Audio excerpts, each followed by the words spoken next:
গোসলের অজু দিয়ে নামাজ হবে কিনা, গুরুত্বপূর্ণ কথা। হবে, শুধু হবে তা না, ওইটাই হলো সুন্নত সম্মত। অনেকেই আছেন পুকুরে গোসল করুক আর টয়লেটের ভেতরে, বাথরুমের ভিতরে গোসল করুক, যেখানে গোসল করুক না কেন, গোসলের পরে আবার নতুন করে অজু করে। খেয়াল করছেন আপনারা? এটা ভুল, এটা ভুল কাজ। কারণ গোসলের সাথে এমনি অজু হয়ে যায়।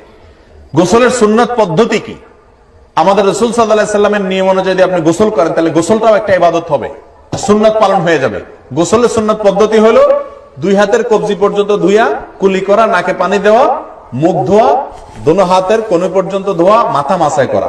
এরপরে পানি শরীরে ঢালা, ঢেলে গোসল করে ডলে টলে যাটা করার আপনার সাবান টাবান দিয়ে ধুয়ে সাফ করে বের হওয়ার সময় বাথরুম থেকে আপনি পাওটা গোড়ালি পর্যন্ত ধুয়ে বের হয়ে গেলেন।